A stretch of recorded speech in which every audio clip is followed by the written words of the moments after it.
Welcome to Drop the Story. Today I have Nick Waraksa on the show. Nick is an Emmy and Cannes Award-winning filmmaker, creative director, and music composer. He is a partner at two film houses, Blend Creative and Make Believe Pictures. Nick believes that you must live completely immersed in your art. He currently spends his time running his companies from an off-grid and eco-conscious film and music studio in the rainforests of Maui, Hawaii. Thanks so much for being on the show, Nick. I really appreciate you as an artist and creative. It's been awesome getting to see your work develop as you move to Maui.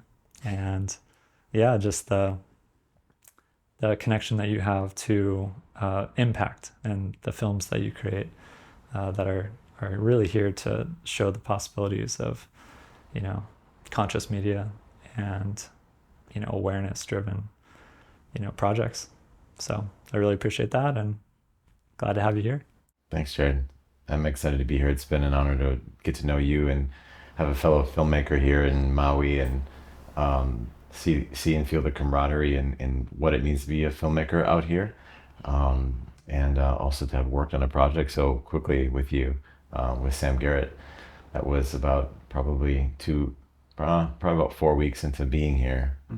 And I just got fast forwarded right into that. And you were one of the first people. You were the first person I worked with, you and Sam, here in Maui. So Yeah, obviously getting to work with people that we admire is one of the benefits of this work. hmm Yeah, we get to, collaborate with musicians, artists, change makers, influencers, etc.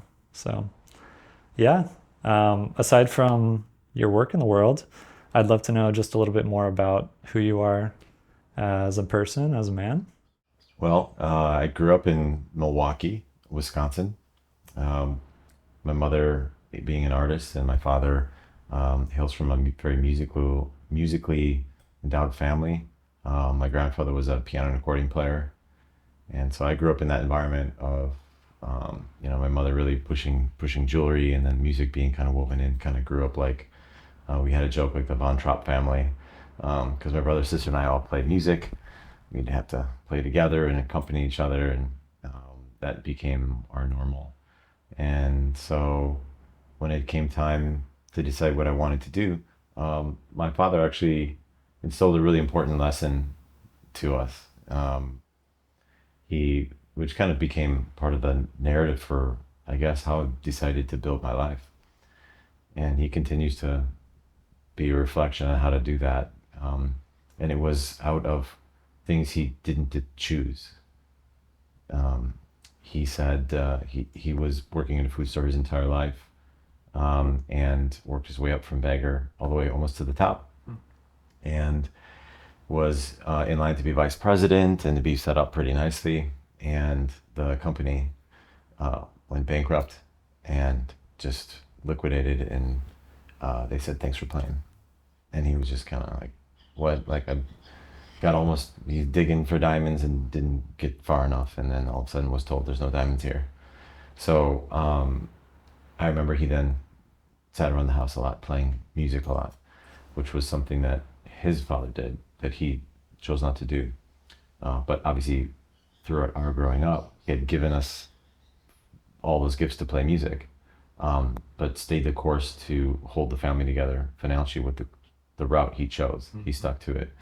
And in him then choosing to play music every day, in a little lull while he decided what he was going to do next, he really eloquently forced into our ears that you shouldn't ever do anything that you don't love to do, and that you shouldn't do anything for anyone that you don't believe in or anything you don't believe in, and do your own thing, because you can fail doing what you don't want to do, so you might as well do what you want to do. And so we witnessed him going through all that.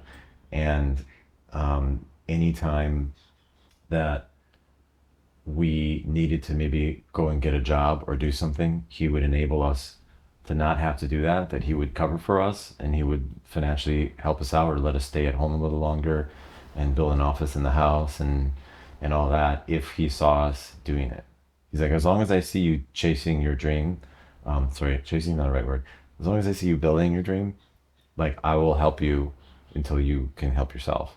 And it kind of created this, like, I would get up in the morning and it was like I had a job for myself, and I would wake up in the morning and have my coffee and be like, I'm gonna get to work and do my thing, I guess. And like, Dad's gonna help me out, and that support from him was really great because obviously, you know, it wasn't like a smooth ride. You know, he was working really hard and and and witnessing us do the things that he probably wanted to do, and so that built a lot of confidence in ourselves that you can do it. And then I ended up uh, getting this really incredible job where somebody had seen me just kind of making my art and putting my stuff out in the community, and that was when I met my first mentor, and he gave me an opportunity where I was then already kind of into my career. I was working at post houses doing animation, making TV commercials. I worked at Digital Kitchen where they did the show Dexter and Sundance Film Festival branding animations and like, you know, pre-show videos and things like that. So I then started to kind of get into that world of film work. I saw film work on the horizon, but I was still doing commercial work. Um, and somebody I was used to like the, you know, you show up, it was what I asked for. I wanted that life, but it was like you show up, uh, hey, how much do you make per day? Cool, here's your day rate. Sit down at this computer, we got to have this rotoscope by in an hour. And I remember I sat down and I was like rotoscoping Ronald McDonald running out of a in front of a yellow wall, so he like disappeared, you know. So I had to like create his arms for the commercial, and I was like the fix it guy. So I was used to that kind of a life, and excited about it because I had like gotten to a point where I had dreamed of doing that someday. And you know, again, just like knowing that my father and mother knew I was making money doing what I loved, and I was doing what I loved. You know, I felt like I had achieved something. But then everything changed when I met my mentor. When he saw some of my work and asked me to work on a project for him, I kind of leveled to a different step. And I remember when I first went to his office, I went like ready for the, you know, dressed for success, you know, like, okay, I got to know my day rate. Like, I got to be ready. I got my mouse and my keypad in here. I'm ready to go. I don't know what's going to happen. And I remember I went into the elevator and I went up the elevator and it was the penthouse and the doors opened and I saw what is now my brother's wife, and walked in there, and it was this like beautifully interior designed space where like, I mean, just as an artist and you know, my mother being painter jeweler and everything, I just like loved anything that looked or sounded like there was the intentions behind it, and I could see the artists behind it. The It just aesthetics. the aesthetics, yeah, the artistry of everything. And I walked in and I could just, every single decision I was just like in awe, you know. And then the door opened and his name is Joe Locker. He came out, he said, hello Nick. It was kind of like Jackie Treehorn kind of a thing in you know, the Big Lebowski. He comes out of this beautifully wood carved Zen room and it's just like, hello Nick. And I'm just like, where am I? You know, do you want a salad? Yeah. Yeah, I want a salad. And his wife was there making salad, and we had a beautiful time just like hanging out. And I kind of felt like the old me kind of that going away, just like relax. You're at work and you're in an interview, but like you can have fun and more fun and more fun, and just kind of seeing myself kind of learning that this is a way you can do business, a way you can be. And then he passed the folder across the table and was like, here's this project. You can make this commercial for this women's college, use their art and animate and bring their art to life and write the music for it. And I was like, how, do you want me to check in with you? What's the day rate? And he goes, this is the budget. It's yours. Do whatever you want with it. And just give it to me when it's done. And I was like, that's a way you can do this thing. You can do this life you can, you know. So it just kind of opened me up to this whole new thing. And I saw how he treated me, the people around him, the space, the attention to detail, the artistry in every movement. And it wasn't so much that I wanted to be like that. I felt like that was me, and we had a good relationship and connection. And he ended up developing a relationship with my brother too, and they collaborated on a lot of things. So it was just kind of like those mentors on the path kind of show you what's possible, and then it's up to you to step into it and embody it. So that definitely got me to that next phase where I then was like, well, I'm going to start my own business and I'm going to do the interior design for it, and I'm going to create my version of that, but like for animation and video content. and things like that. So that kind of started when I opened Blend Studios, which I now rebranded into Blend Creative. Met my partners Otto and Brian, and we did that for about 10 years. Wow. And I've been kind of doing that ever since, kind of like hermit crabbing it, just like doing that, selling it, moving on, continually refining it, like something that Joe said that stuck with me, that is one of the things that I've definitely changed and adapted in my own ways over time, but there's a thread that he told me that has been consistent, and that is at times he felt like he wasn't the artist. He definitely is an artist, but because he was always hiring the other artists. But he had said something about how he lives his life to be a work of art, and that really hit me. Like, because I looked up to him, but then he was looking up to us because we were the artists, and I was like, no, no, no. There's a lot. Everything is art. Like, what is art really? Is it paint on a canvas? Is it because you went to art school? All that stuff. And I did all those things, and I don't feel any of them made me an artist. I think art is um, an expression of yourself into anything, and if it's how you live, wow, there's nothing greater than that art form, because it'll just spin off, and just art will seep into anything you do. And so I thank him for that. I love that. Yeah. Really brings intentionality and purpose to every step, as you said. Mm-hmm. Yeah. Yeah. Yeah. And what a beautiful transition that was offered to you in the form of an opportunity. Sometimes that's when we grow the most, is when someone says, I see something in you. Yeah. And I think that you'd be good for this. Mm-hmm. And I trust you. Mm-hmm. Mm-hmm. Yeah. I've had that a few times as well. Yeah. That that experience had an interesting twist on it too, because I took everything that I had earned from that job with him, and instead of furthering my career or getting that first space or something like maybe could have done to leverage, it was something kind of woke up in my heart. Not that my heart was like dead and dormant, but I had like a leveling up that I felt, and it was difficult. And I feel like I'm attracted to that, which is, why I chose the wife that I chose, because she's continually making me open up in my heart. And it's, it's sometimes difficult, and you sometimes kind of like, oh, you feel a little like I could, but I should. And what I mean by that is like choosing to give back, choosing to really see what you're offering and how you're doing well. And I took everything that I had earned from that job, and I bought my dad a car cash. And I was like, what am I doing? Like, this is like, it's just like, but it was the feeling that I got to let him know thank you for allowing me to choose my career and not choose working for someone else. And if it wasn't for him, I wouldn't have been able to do that. I would have felt the things I feel now, which is like, I gotta pay the bills. How am I gonna do this? But luckily I'm in a place where I've developed the skill set to be able to use those things I like to do, and to continue to kind of like pioneer some avenue of how am I gonna make money doing this thing that I love and have it be harmonious and be a good thing. And he gave me the space to figure out how to do that. So I learned how to learn how to do that.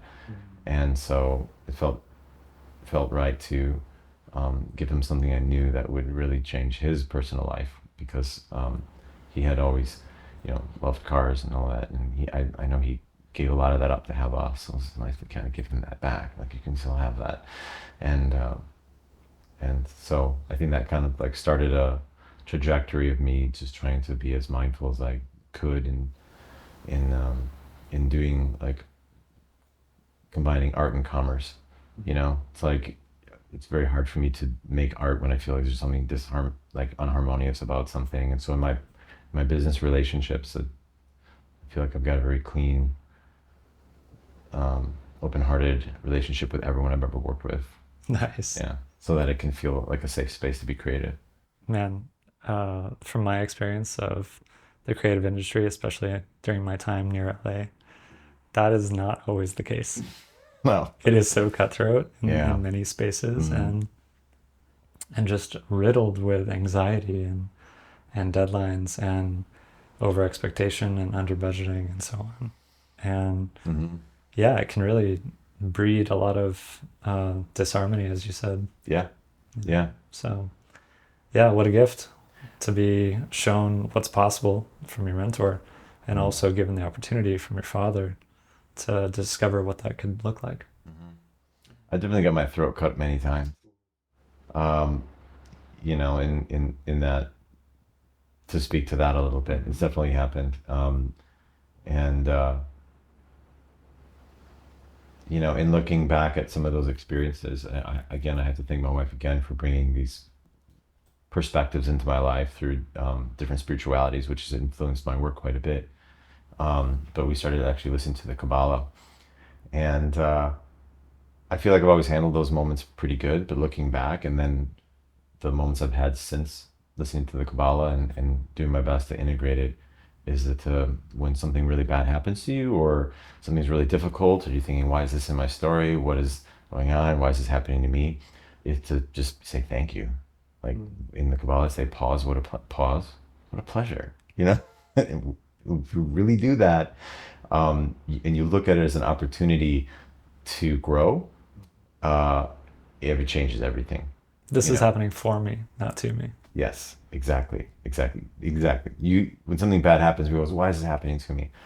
If you flip the script and you're like, oh, thank you. It's like, I like comparing things to being in the gym, right? You don't go to the gym and you just walk in there and everything's really great and you look around and you're just like, what a day. And then you leave.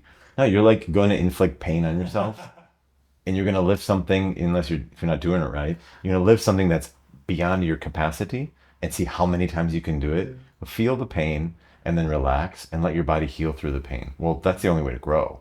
So why would we treat spirituality or art or our relationships or problems any differently than you would walk into a physical gym? And I think it's because it's easier, because you see and you feel the difference quicker. You can lift something and you can see your muscle getting bigger. You can feel physically stronger. And I think it's like, that's why it's more seems more attainable.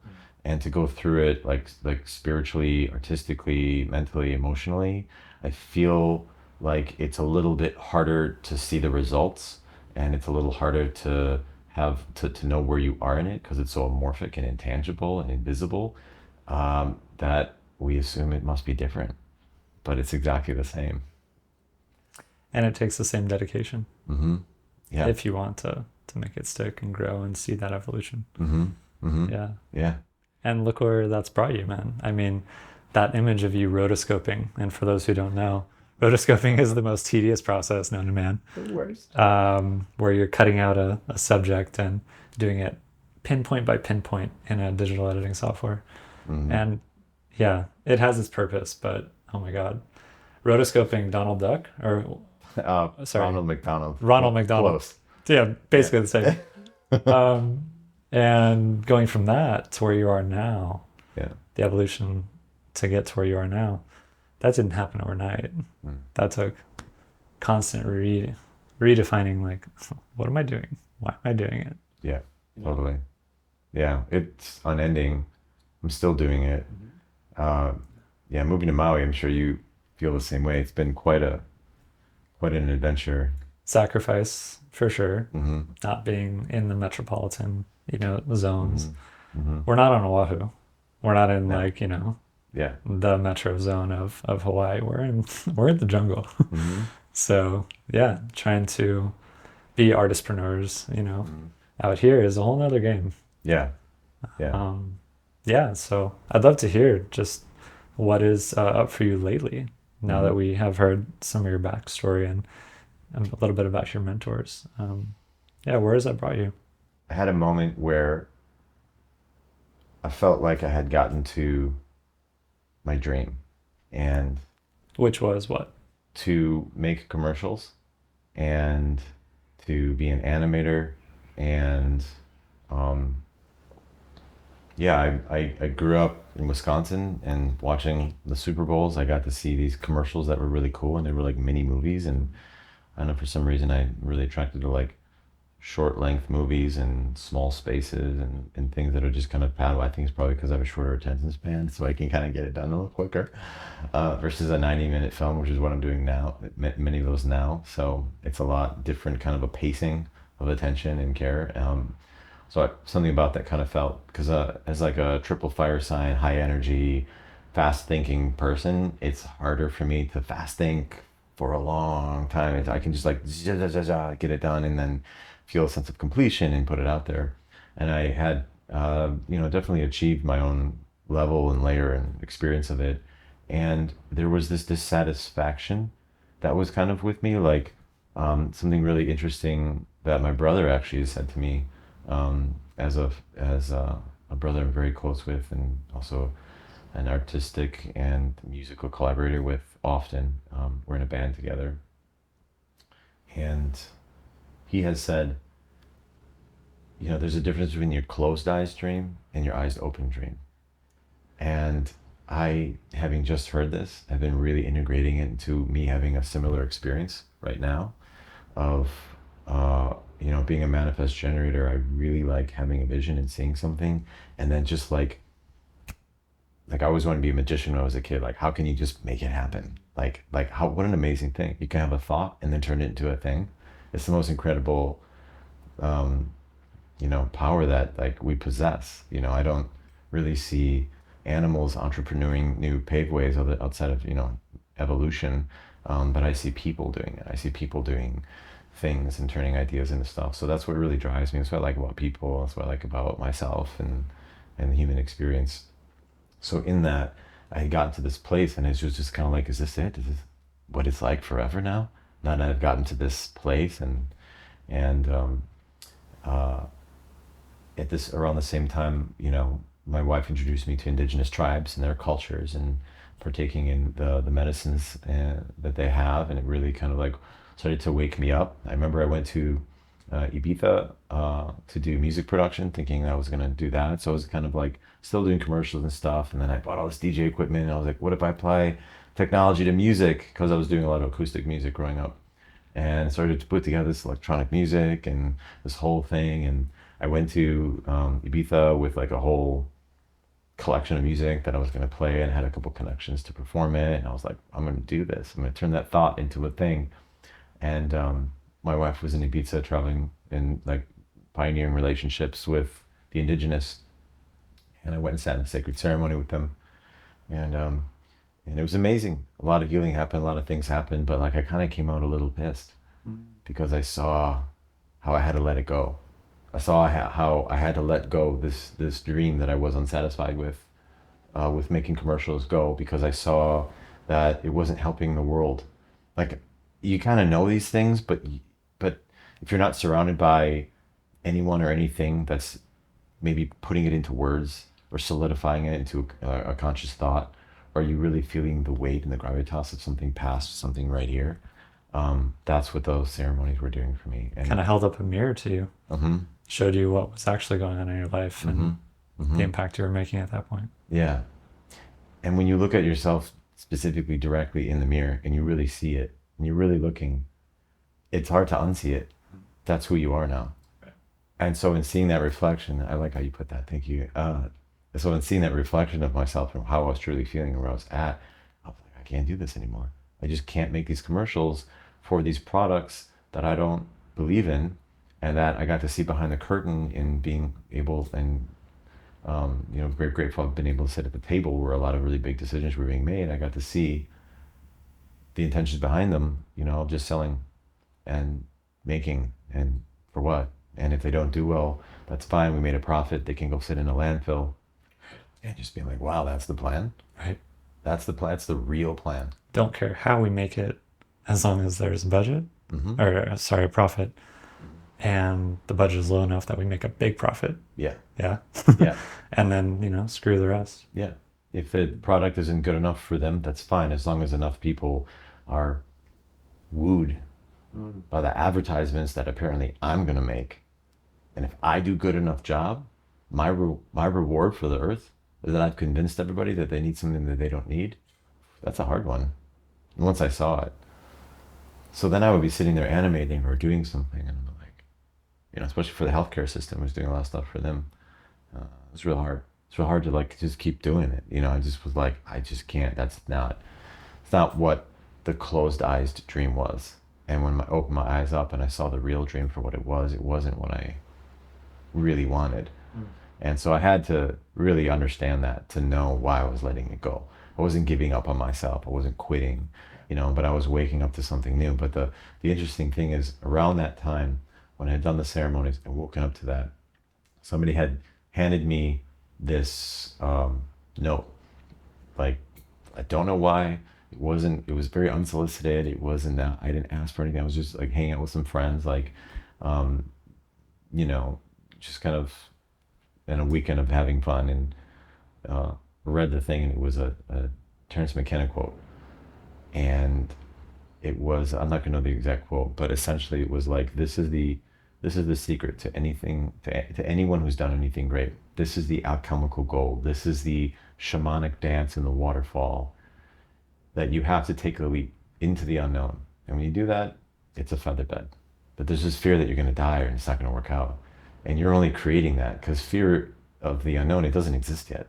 You're literally afraid of nothing. And I read this and I was like, oh, that's interesting. Something made me keep it, put it in my pocket. And the next morning, everything imploded for me. I found out my mother had a brain tumor, and I was going through some personal issues, and I was kind of self-sabotaging myself because I was seeing like, I don't want this life anymore. I don't know where to go from it. And then everything kind of started to hit a real big rock bottom. And it was then that I met the indigenous and started doing the ceremonial stuff and started to really see the mirror and see what was really going on. And in the unknown, I wasn't really quite sure. I was ready to leave the business. I was ready to stop doing film and editing. And You were doubting your purpose all the way down to the basics of like, am I even meant to create art anymore? yeah, what good is it doing? Ooh, Yeah.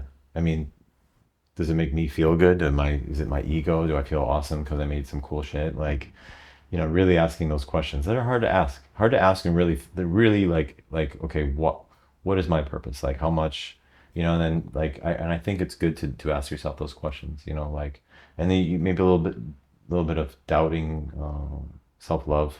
Like, is that egotistical to like really love myself, who I am and what I have to offer? Because if I'm looking what I'm generating, what I'm doing, what is it really doing? And then so through that downward spiral, there's a lot of like rebooting. And I remember I just went through just a reboot. I wore like I had like my Batman outfit. I had like, it was just like all black, nothing fancy, because I didn't want to exude anything that was special, and I just wanted to just be in solitude, in emotional solitude, and it's I think those moments are important, because if you can find your way back and not give up, then you know the way. You know that if you ever can fall, you can climb back. And I think it makes you stronger, and it gives those difficult questions you're asking yourself are important. And so in that, I remember I was I had gone to LA then and done like just a bunch of sound baths. Like a month or two of them or something, and asking myself like, what are you doing? You're not accomplishing anything. You're not putting anything out.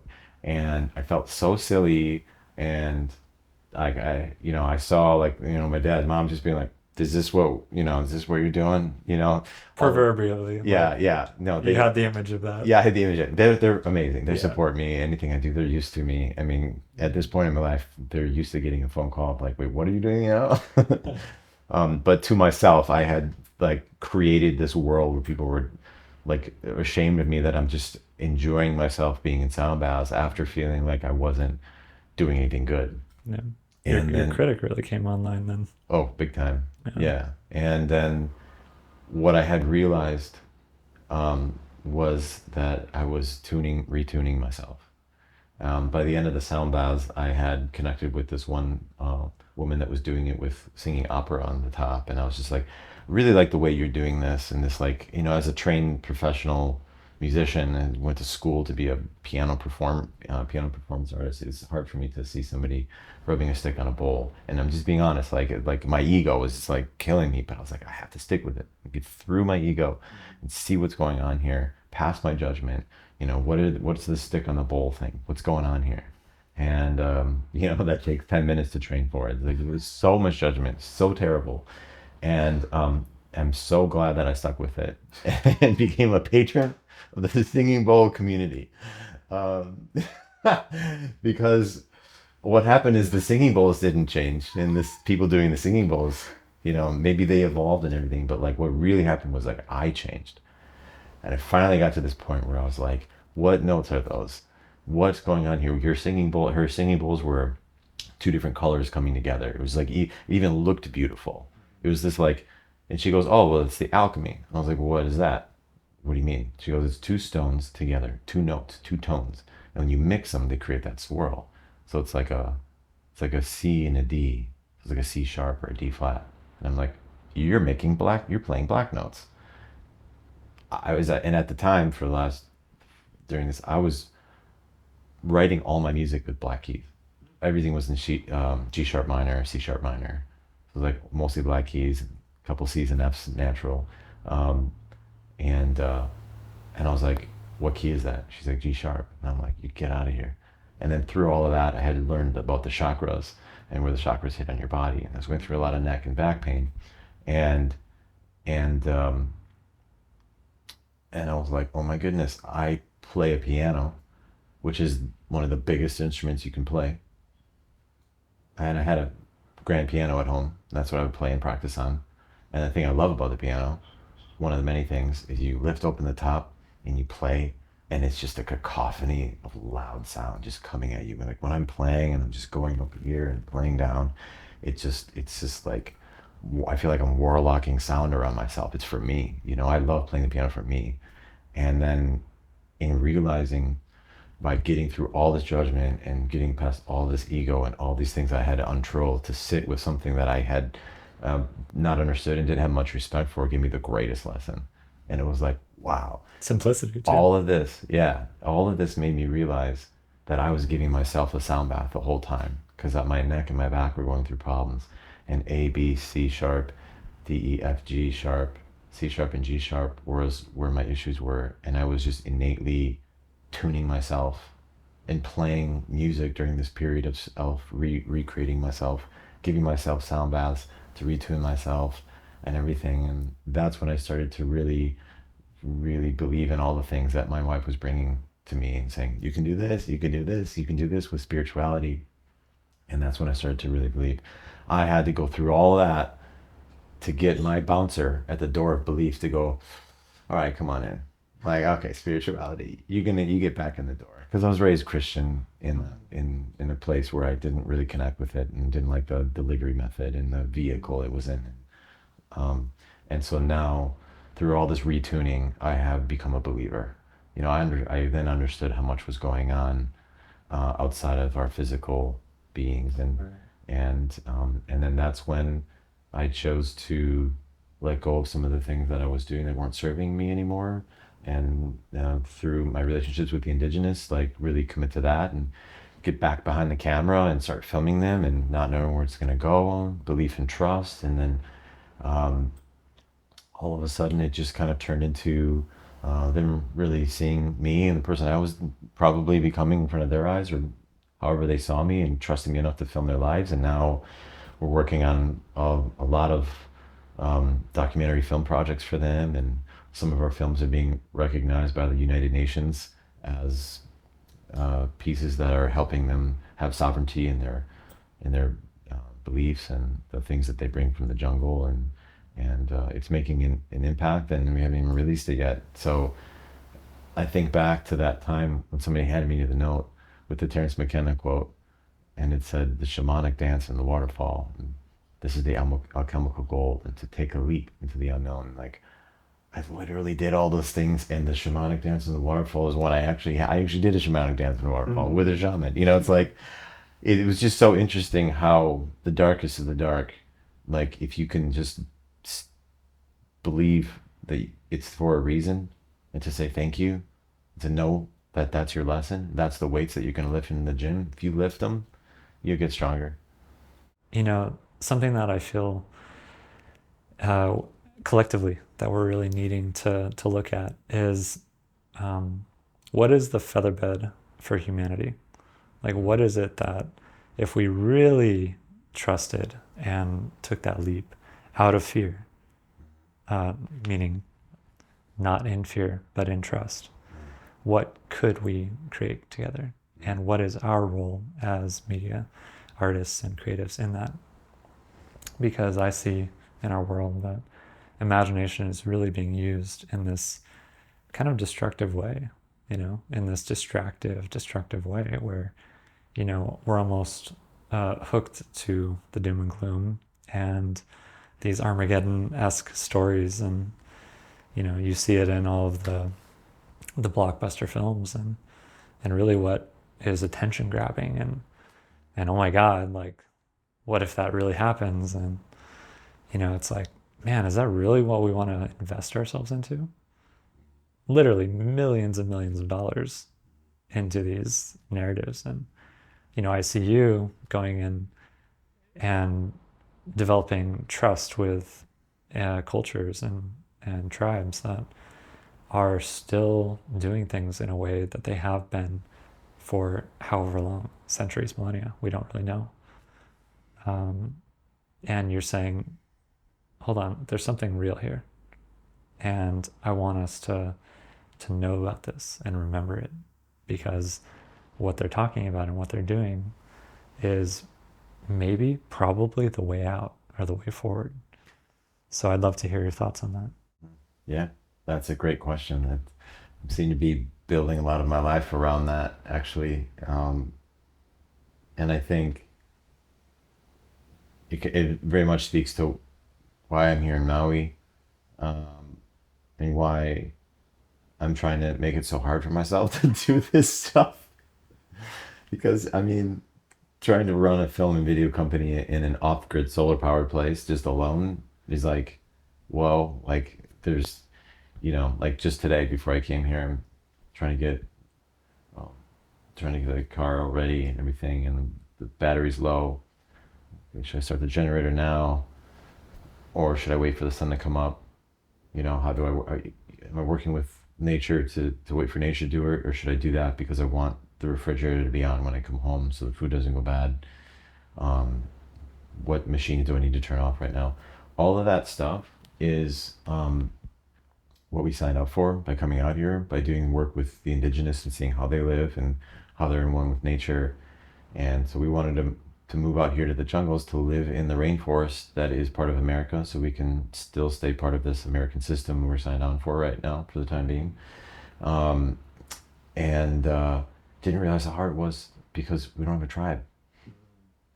We saw them doing it all, and I'm there obviously filmmaking, not like necessarily helping them build the house as much, because that was my role and what I signed up for, and that is what I'm offering to help, to tell their story so people can see what I see of, like, oh, there's another way to do this thing called life. You can do whatever you want, and if you work with a community, everything's for free, and we don't have to rely on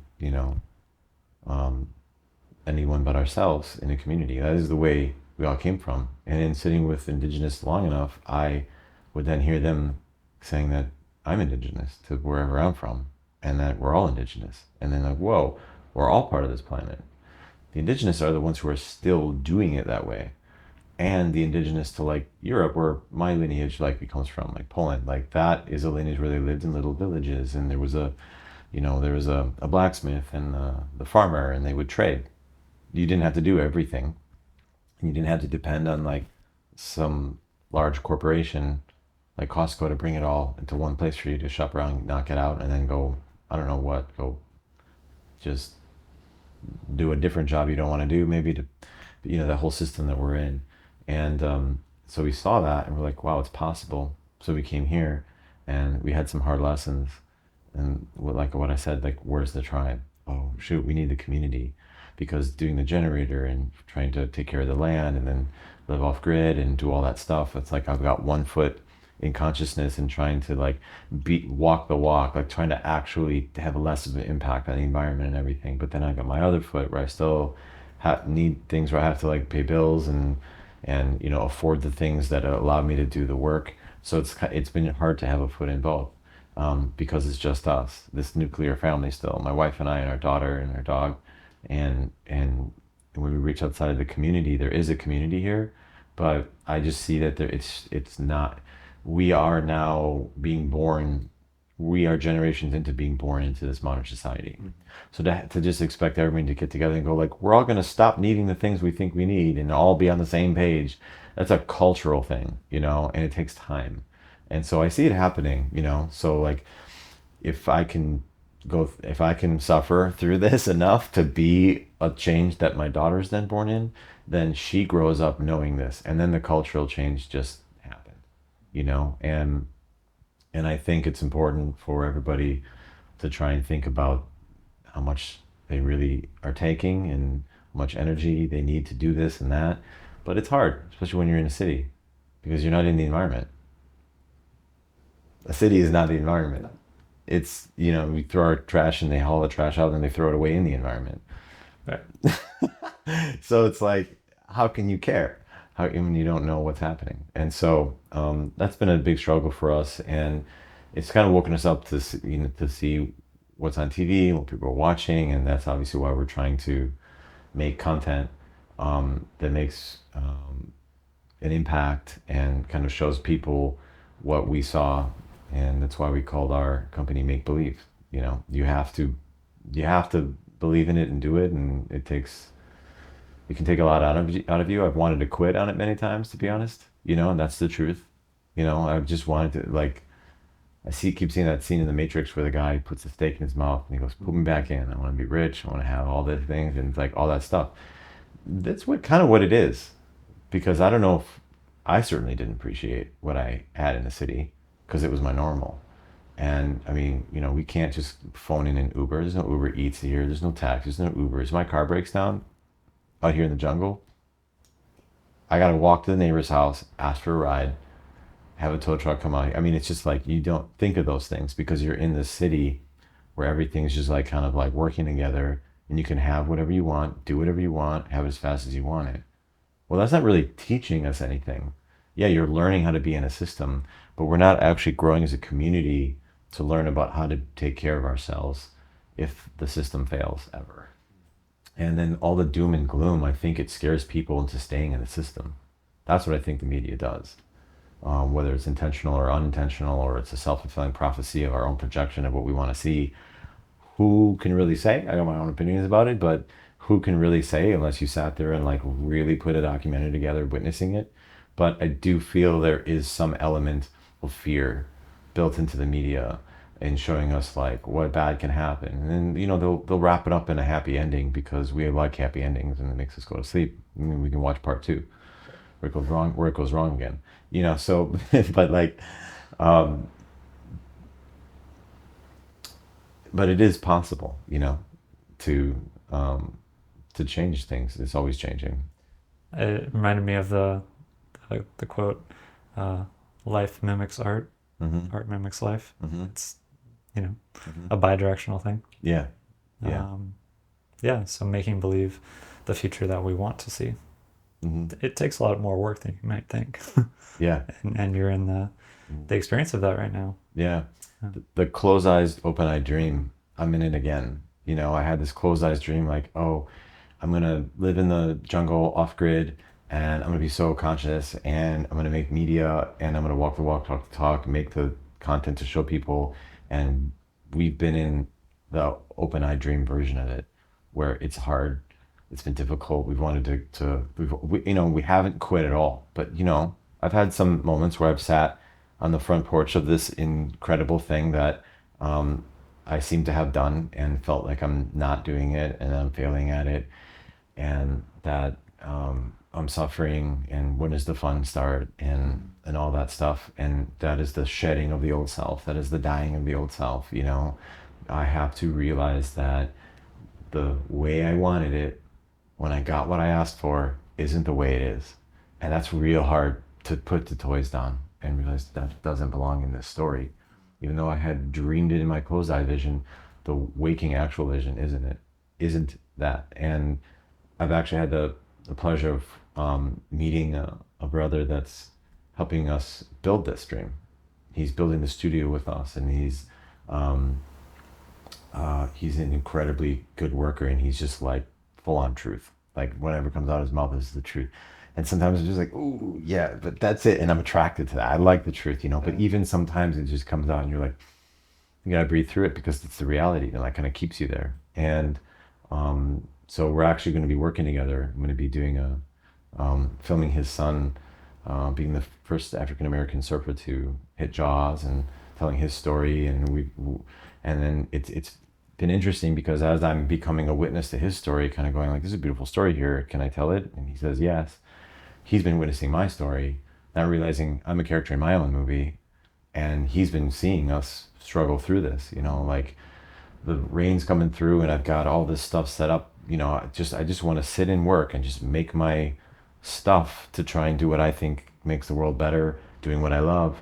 And then there's leaks coming in and the walls coming off and boom, the power's down. I'm just like, oh my God, it's crazy. You know, it's just like being a ship at sea. You know, you've got only what you got on the ship and you got to make it through, you know, and hopefully, you get there, you don't have to eat each other. That got weird. But it's like, you know, like that's basically what it is. You're on an island, we're on a ship, and you got limited resources. So it like pushes you hard to the edge, you know, like can't just fix it. Like, hey, come help me. Like there's nobody to call. And he's witnessed that. And he's been like the one reminding me of that closed eyes, open eye dream thing. You know, he's been like, man, you got this. You're here. Look at this. You're in Maui. You did it. Maybe not the way you wanted it, but you did it. You're doing it. And so that's when I started to realize like that good feeling of like when things are difficult, when things are hard, when you're self-doubting yourself, you don't think you can go there. You need to realize that if you're asking yourself if you can do it or not, it means you're already doing it. And then just to kind of sit with that in the moments of self-doubt and be like, yeah, bring it on. Bring it on. Because I want to lift as much as I can and get as strong as I can. And God willing, be an example for somebody else to do that. Because I need an example. You know, I definitely am standing on the shoulders of my mentors who showed me the way. So I think if you can get there in your struggles and remember that if you are struggling doing something you love, you're doing it, you know, and just have gratitude. Yeah. And there will be a time where you do achieve what you want. Yeah. And to have gratitude for, you know, what that looks like. Mm-hmm. Mm-hmm. But the funny part is, it is that kind of upward spiral. Mm-hmm. So even when you do get to that point that you thought was the pinnacle, mm-hmm. there's going to be more, mm-hmm. right? Mm-hmm. And you're going to have that new horizon to look at. And, you know, the vision changed, the dream changes. Mm-hmm. And that's okay. And to relate to the media, I think the media is changing so fast now with like, you know, the TikTok and the 10-second, I'd say 3-second attention span that we all have, you know, flipping through content. I think it's important to be as honest as we can. I don't know if I see it enough. You know, there's a lot of like putting on a show and I mean, it's hard because I appreciate art. I appreciate expression and all of that. But I think the big media machines that are maybe writing the checks and saying yes to things that maybe have a slight agenda or a big agenda into getting, you know, it's called a program, watch your program, to have it influence you. I think it's slowly changing. I think the empires are shifting. Now it's the social media empire. You know, I've heard it called the creator generation. Yeah. For that reason. So it's really amazing. It's unfortunate that those platforms control you. You can't leave with your assets. You know, you can't leave with your followers. They kind of own that. That's unfortunate. Hopefully something that can be more open source. But it is really inspiring to see the creator generation happening. You know, people are making their own content in their media. And something that I've expressed to one of the chiefs of the tribes that we worked with, we were doing a music video for him. And it was for my friend Sanjay, like a kind of like a deep house medicine inspired electronica track. And, you know, they were featured in the film for it to be a fundraiser, you know, to hit that demographic. Like I definitely saw the trajectory. If you don't see the trajectory, it can seem a little weird, like we're trying to capitalize on their culture to be cool for deep house music and whatnot. And I was aware of that, you know, through the trust that they had in Sanjay and I and the other film producers, Brian Muir, um, they were on film, on camera, and part of this music video. And at the end, it was to raise funds, and we raised the funds, and it was a really great joint effort. And the point was to hit that demographic. So people who listen to that music who have no idea these people need help, speak their language. They can listen to the track, they watch the video, and they're like, "Oh, who's this track? Wow, cool, I love this. Wow, introduction to this world. Let me help." So that was the point. It was a Trojan horse to get into the minds and hearts of that genre. And I think it's one of my missions is to hit as many genres as you can, with as many Trojan horses as you can, to get people to get a message they might not have normally gotten because you're speaking their language, not just expecting somebody to come to me. And in that, there was a moment where Ninawa Paidamata of the Hunikuin tribe was like, wait, why are we doing this? And I'm talking like lights, camera, action, full on, just like this. And we're like, and action. He's like, wait. And we're like, hold on, what's that? Why are we doing this? Oh, it's a big one. It's like, I sat with him and I explained to him best I could, through translators that we have with us all the time. Like, this is why we're doing this. You do not have to do this. And he wanted to. We were asking him to blow rape, which is their medicine that they snuff up the nose. And normally you do it to another individual. You're giving them your energy when you blow the rape into them, and it's a sacred medicine. And we're asking him to do it into the camera. He was like, "Well, I'm wasting this rape. I'm just blowing it out to no one." And I remembered this idea that I had come to me. I think I was listening to a physicist, Nassim, went to a board meeting, not a board meeting, like a convention, and heard him talk amongst many other people. And this idea kind of like was happening in front of me, and I kind of put it into my own way of understanding it. And that is like realizing what this technology and this medium is. And I just started to see the spiritual movement that's happening, which is so beautiful, and kind of like the neo-shamanic world that seems to be happening. And there's a lot of crystals and things like that. And we work with crystals and all that stuff. I kind of all of a sudden saw it like, we're not really doing it right. That's the yes to all of it. It all has power, it all has energy. But what if these crystals are already being put together into things like this and like the phone? And it is all things made from the earth. Like there's some different rocks and gems and crystals and glass and metal, and all fused together into this device that we have on us all the time. I'm wearing it right here. And you can say something to it and talk to somebody on the other side of the planet, and you can make something, and the entire world gets it in their pocket. These are the crystals. We are working with the crystals, but it's up to us what we put into the black mirror, Like, what is it going to be? Cat videos? Yeah, it makes people happy. Amazing. Is it going to be negativity? Is it going to be your fears? Is it going to be a fear film? Is it going to be a doomsday film? Or is it going to be messages of hope and love? Is it going to be the plans on how we can do this together? That's what we can use these crystals for, and instantaneously be on the same frequency. And I think we build these things off of ourselves. The Wi-Fi, the connections. We are all truly connected, but we're not spending enough time thinking about how we're connected. We're putting it all into this other stuff. Well, so be it. You might as well at least use it, because it's still an expression of God. Like making plastic and wasting it and us going through all that is still an expression of God. Like God and energy and spirit living through us is still learning. We still want to know. We think of it as this all-knowing being of creation, but it is an ongoing entity of energy and existence. So why does it know everything already? We are an expression of it learning, So, and so I kind of explained to him that this camera is a crystal and it's a vehicle. It's not here to take something from him by pulling his energy into the camera. It is a vehicle for him to give a hape to the world. So if he puts this energy into this camera, it's a vehicle that can spread consciousness faster than one single blow can do to one single person. And with that, I started to even hear it come out of my own mouth. Like, wow, this is powerful. like we do have the ability to change people's minds and hearts, and more now than ever. And how we can all start to really kind of do that, I think we can think as big as we want, but the best way to do it is just to do it yourself. Because then the next person to you will do it, and the next person to you. If you truly do it and you think of the domino effect, you do have the power. But to sit back and wait for some revolution to happen, like I'll wait till the dominoes come to me, sure, they might. But why not start the domino effect here while he does it there? We'll all get there faster. So that's what I believe. Beautiful. I do love the visual of you being on set though and having that. Hold on, what's going on here? Yeah. Because something so simple to him was do not waste. And why would I, waste this sacred energy, this medicine? And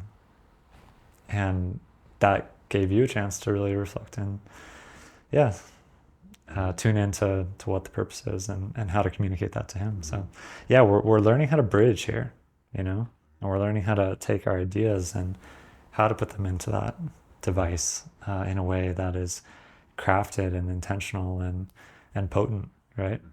Because we have the awareness, we have the skills, and it's really up to us to listen to what would be the most effective, way of transmitting this.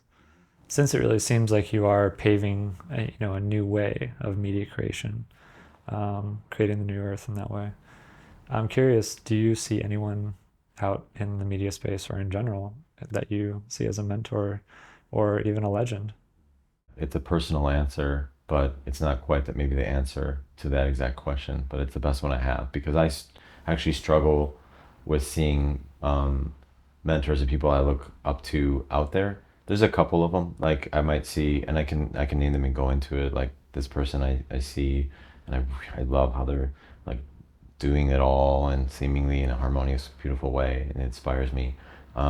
But as they say, like don't meet your heroes, because you put them on a pedestal and you kind of see what is really going on. I actually just a couple seconds ago just changed that in my mind. You should meet your heroes because you can see how imperfect they are, and you can see that you're no different, really. Like you're still at whatever place you're at. Maybe you have less followers, less money, less whatever. That's all fine in self-doubt, but like truly you are your own story in your own life, doing your own thing and trying to get to whatever that thing is. And when you meet your hero or heroine, and see that they're in their own version of a struggle, that yeah, on paper and on Instagram it might look like, wow, like you got it all, like you just did this thing and you just did this thing and you wrote this song, you made this movie, but how can I get there? And then you meet them and they're just in a different version of it because now like these movie houses are arguing over it, or you lost your agent, or it's struggle, or you feel like maybe you're not doing work that changes the world. I've been really honored and blessed to organically have met a couple of those people that are really at the top of their game in a really impressive way, and then gotten to know them and gotten to see what they're going through. They're like going through things,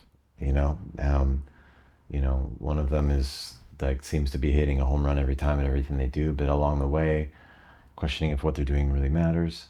And I'm just like, wow, from face value, I think that you're just fully in your power.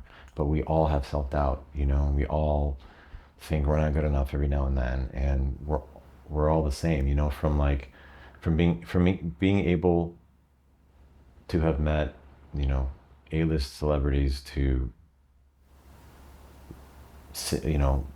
completely broke hippies to doctors to, spiritual shamans from indigenous cultures to neo-shamans living next door to me. Every walk of life, I've somehow been in being a filmmaker and a creative and just been able to see all the ends of the spectrum truly, like point to point. We're all going through it.